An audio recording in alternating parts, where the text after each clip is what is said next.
Hello everyone, my name is Steven and I'm a future first year dental student. Welcome back to the channel. If you watched the first video and you're coming back to see another one, thank you for returning. I appreciate it. If you're new here, I am a future first year dental student planning to study at the University of Tennessee Health Science Center in Memphis, Tennessee. The reason I made this channel was to connect with people who are going through the process. And there's a lot of things that during the process, I wish I could have had someone to help me out and give me some advice on certain aspects of being admitted. So today I want to talk about one of the most discussed items of your dental application, and that is this number that seems to define you, your GPA. It's a number that sort of follows you around no matter what you do, and every single class that you take plays into this number. And as a pre-dental student, this number is particularly important. It's one of the main factors that is a deciding factor in your admission. So when you go on these groups, like Facebook groups for DAT Bootcamp, for example, which I hope to talk about in the future, in other groups, you'll see people saying, what are your stats? What are your numbers? And the first number that people usually include is the GPA. And then that's typically followed by the DAT scores and a couple other things like shadow hours and community service hours and things of that nature. But the GPA is typically the first thing that's listed, and there's a good reason for that. It's very important. My experience with my GPA was very interesting, and as you can see from the title and the thumbnail on this video, I started out college with a 2.9. So yes, my discussion of GPA is best told by my story and what happened to me. I started off college at the University of Tampa down in Tampa, Florida, because my dream for many years was to play lacrosse in college. And after a good run in high school lacrosse, I was given the opportunity to play lacrosse at the collegiate level, and I decided on the University of Tampa in Tampa, Florida. It's a beautiful school, beautiful facilities, great program, and it seemed like the best option for me. So I went with my gut, I chose Tampa, and I attended the school. And I would say my first impressions weren't that I wasn't gonna make it there, but I could definitely sense that it may not be the perfect choice for me. Playing a college sport is a massive, massive commitment, and it's something that is really not for everyone. And I think this is especially pertinent if you are a pre-professional student like pre-med or pre-dental. Every day I was spending about 4 to 6 hours of physical time with lacrosse, and what time I wasn't spending on lacrosse itself, I was basically in bed, tired and feeling unmotivated to do any sort of studying. And so naturally, taking first year biology and chemistry courses, this was very problematic for me. And I don't want to sit here and make excuses because there's no need for that, but I really did not do well. And my first year grades were very, very poor. I specifically remember my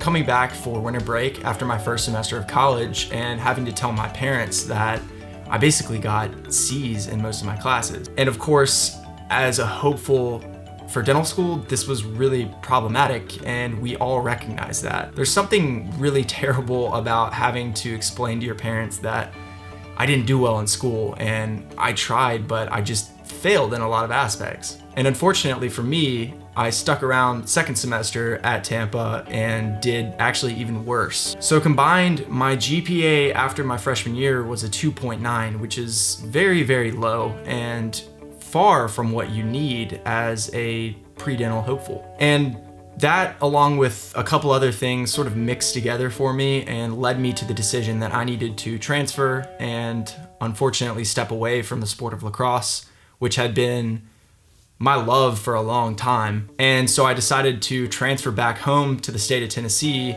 and to the University of Tennessee in Knoxville. And to be completely honest with you, though this decision was really, really difficult and one of the hardest ones I've ever had to make, it was the best thing I could have done. Transferring, if you've done it, is really tough in many ways. Even if you're not very happy at the school you're transferring from, you've very likely met people that are very important to you, and it's just not easy to leave a place that you have good memories at and you have good relationships at. But I made the move and came back home, and basically this decision allowed me to focus on what was truly important for my future, and that was school and my prereqs. And so fast forward, after starting out with a 2.9 my freshman year, I actually ended up, my GPA at the University of Tennessee was a 3.65.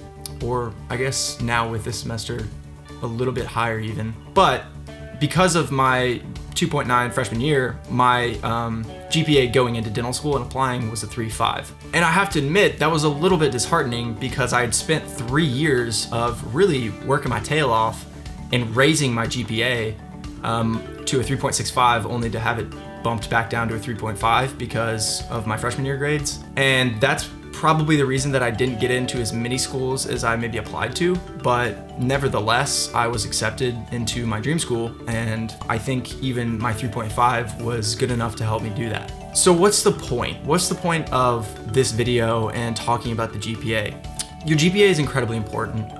It is an evaluation of how you've done over 4 years and how you deal with classes and basically life in college. But you can't let this number define you. And the earlier you see this video, if you're struggling with your GPA, the better, because guess what? Tomorrow is a new day and you can go out and start trying to chip away at that number. And really for me, it was a combination of finding where I needed to be and learning how to study. I went to a great high school and I believe that high school prepared me in a lot of ways, but my freshman year, I struggled to even just sit down and study. And that was the main reason why my biology courses were bad. I got a D in a math class. It just didn't work for me. And like I said, I think lacrosse was the biggest reason, but I still wasn't fully locked in on school. And at the University of Tennessee, I kind of figured it out. I learned where to study. I learned how to study. I learned which courses needed the most time and when I needed to put that time in. And just like that, I had taken a 2.9 and basically brought it up to a 3.65. And one of the semesters was a 3.98, I think. So I was successful, and I have to admit the feeling of a successful semester that you know is gonna bump your GPA up, it's kind of unmatched. And as somebody who's not naturally a genius, it was a struggle for me to work on my GPA. But if you're watching this video, I think you're probably trying to better yourself, and that's the first step in this whole process. I urge you to not get bogged down in the number, and instead to work on bettering your habits as a student. In the long run, we're all gonna be asked to really give it our all in school, in dental school, and it's going to be multiple science courses, and it's gonna be tough. So learning the habits that work for you specifically, not someone else on YouTube like me, but you specifically, that's what's gonna help you in the long run. And that's what I wanna focus on is basically don't worry about the number, worry about your habits, and hopefully the number will take care of itself. Like I said, that conversation with my parents after my first semester of college was difficult. It was not fun at all, but it was sort of a kick in the butt to start working harder and find what worked for me. And so I hope to make some videos about my process of studying, because I think that was, like I said, something that I had to relearn how to do and what worked the best for me. And I want to talk about that and what I did and what I've done, because I think it could help some people. But also I want to talk about the other statistics that go into admission into dental school. And in my opinion, the most important of those statistics is your DAT. So I kind of want to do a DAT video series where I introduce my experience with the DAT and sort of give an overview of it. And then I break down how I studied, what I used, what test day was like, and then plenty of other things that I think would help a lot of students. So yeah, that's sort of my story with GPA. It was tough in a lot of ways. And unfortunately, it's really not easy to raise your GPA. It's quite easy to lower it. But for all of us, we want it to be as high as possible. So like I said, if you found yourself at this video, you've taken the first step on the road to getting a better GPA. And also, if you've made it this far, thank you so much for watching this video and checking out my channel. Like I said in my first video, I have a lot of plans, a lot of ideas, and I wanna make a lot of videos quickly to get out to you guys who are faithful already and watching. And hopefully I'm helping people. And that's, like I said, the main thing that I wanna do with this channel. So tomorrow's a new day. I know it's finals right now for everybody. So if you're studying for finals, good luck. Do well, you're gonna kill it, and don't worry about the number. Worry about your process and finding what works for you. So thank you all so much for watching. My name is Steven, and this is my YouTube channel. If you're really interested in the content and what I have to come out with in the future, go ahead and hit the subscribe button, drop the video a like if you enjoyed it, and I will continue to put out content about the process of being admitted into dental school and what worked for me, what didn't work for me, and hopefully I can help you out a little bit. Thanks for watching, guys. Have a wonderful day.